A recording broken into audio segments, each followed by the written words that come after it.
നമസ്കാരം. കൊട്ടാരക്കരയിലെ മുൻ എം.എൽ.എ. ആയിഷ പോറ്റി കോൺഗ്രസ് വേദിയിലെത്തുമ്പോൾ രാഷ്ട്രീയ ചർച്ചയും സജീവം. ആർ ബാലകൃഷ്ണപിള്ളയെ തോൽപ്പിച്ച് കേരള രാഷ്ട്രീയത്തിൽ അത്ഭുതം കാട്ടിയ CPM നേതാവായിരുന്നു ആയിഷ പോറ്റി. എന്നാൽ കുറച്ചു കാലമായി CPM-മായി അകൽച്ചയിലാണ്. സംഘടനാ തലത്തിൽ പോലും ആയിഷ പോറ്റിയെ തഴയുകയാണ് CPM എന്ന വാദം സജീവമാണ്. ഇതിനിടയിലാണ് പുതിയ നീക്കം. ആയിഷ പോറ്റി കോൺഗ്രസിലേക്ക് എത്തിയേക്കുമെന്ന അഭ്യൂഹം പ്രചരിക്കുന്നതിനിടയിലാണ് കോൺഗ്രസ് കൊട്ടാരക്കര ബ്ലോക്ക് കമ്മിറ്റി സംഘടിപ്പിക്കുന്ന ഉമ്മൻചാണ്ടി അനുസ്മരണ സമ്മേളനത്തിൽ അവർ പങ്കെടുക്കുന്നത്.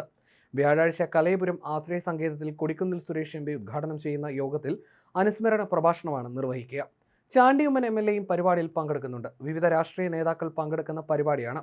എനിക്കിപ്പോൾ പാർട്ടിയുമായി ബന്ധമില്ല, ഇഷ്ടമുള്ള കാര്യം ചെയ്യാമല്ലോ എന്ന് ആയിഷ പോറ്റി പ്രതികരിച്ചതായി മാതൃഭൂമി റിപ്പോർട്ട് ചെയ്യുന്നു. ഈ സാഹചര്യത്തിൽ ആയിഷ പോറ്റി പാർട്ടി മാറാനുള്ള സാധ്യതയും ഏറെയാണ്.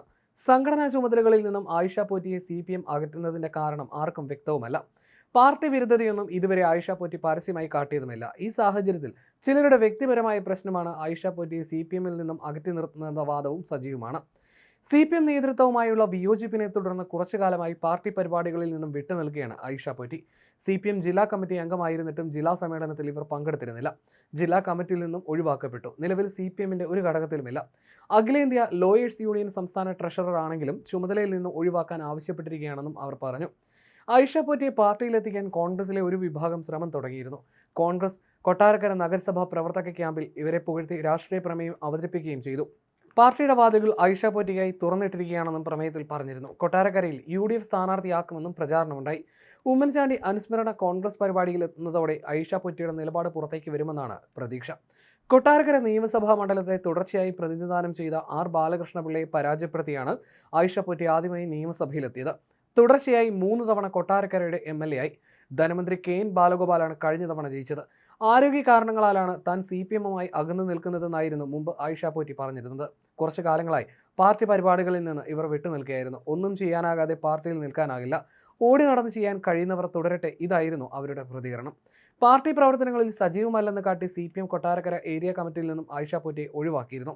ഏരിയ സമ്മേളനത്തിൽ നിന്ന് വിട്ടുനിന്ന ആയിഷ പോറ്റി ഏറെ നാളായി നേതൃത്വവുമായി അകൽച്ചയിലാണ്. തിരഞ്ഞെടുപ്പിന് ശേഷം പാർട്ടി അവഗണന കാട്ടുന്നതായി പരാതി ഉയർന്നിരുന്നു.